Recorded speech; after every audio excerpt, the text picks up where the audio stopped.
다양한 여가 생활이 있습니다.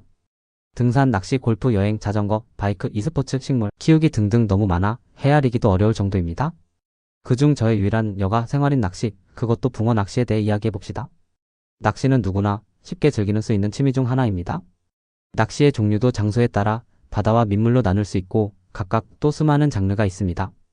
저는 바닷가가 고향이라 어릴 적엔 동네 형님들과 바다 낚시를 곧잘 따라가곤 했지만 고향을 떠나서 성인이 되면서 점점 멀어지고 어느 순간부터는 가려 해도 장비도 마땅치 않고 사는 곳이 내륙 지역이라 물때를 맞추기도 힘들고 무엇보다 그늘도 없고 마땅히 중간중간 휴식을 취할 방법이 없어 멀어지게 되더라고요. 제일 힘든 건 원투 낚시 외에는 너무 동적이면서도 전투적인 낚시를 해야 한다는 게 싫어지는 결정적인 이유가 되었습니다. 반면에 민물 낚시는 제 아버님께서 유독 좋아하셨고 제가 초등 시절에 데리고 다니시면서 너무 좋은 기억만 있었습니다.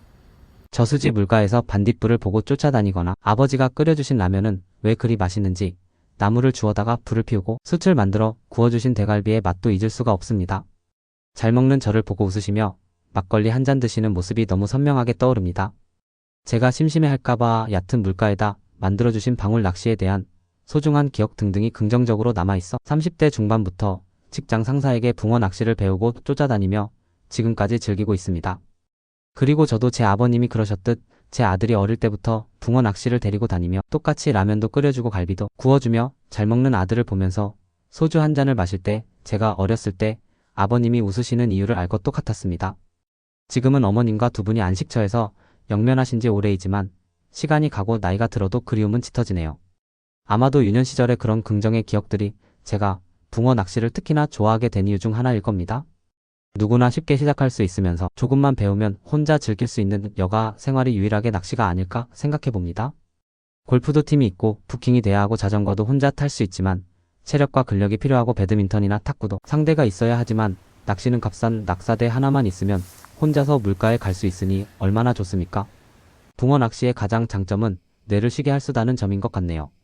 찌를 바라보고 있으면 어느 순간 잡념이 사라지고 별 생각이 없어지는 경험을 갈 때마다 합니다.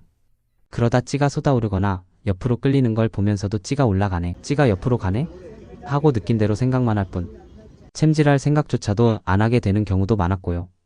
또 어떤 날은 유난히 입질이 작고 많이 잡히는 날은 일부러 낚시대를 줄여서 한두 대만 편성할 정도로 번잡하고 복잡한 걸 싫어하는 성격이기도 합니다. 여유롭고 평화로운 시간을 보낼 목적으로 가는 낚시인이 그럴 수밖에요. 그래서 가능한 동행 출조는 잘 안 하는 편입니다. 가능한 저 혼자 조용히 가는 편입니다. 단 예외적으로 동출하는 경우는 있습니다.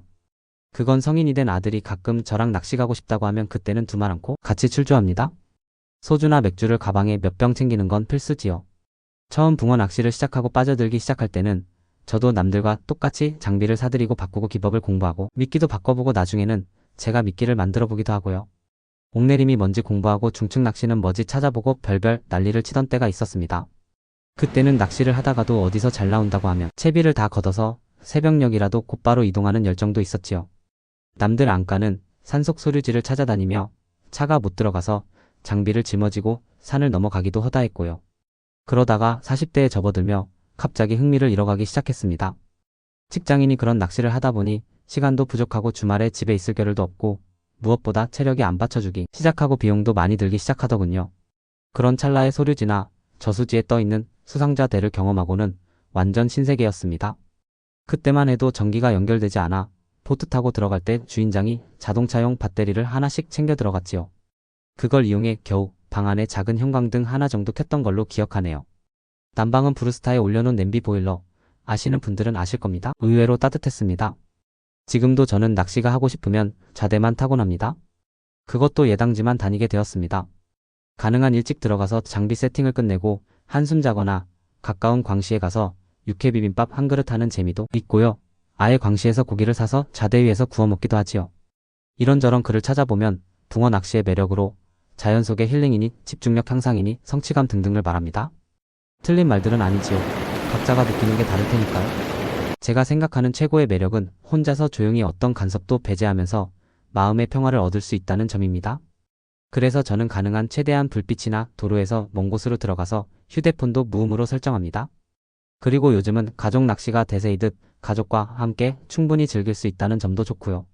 꼭 바다로 가야 하는 바다 낚시와는 다르게 온 사방에 깔려있는 소류지나 하천, 심지어 작은 수로에서도 즐길 수 있어서 좋습니다.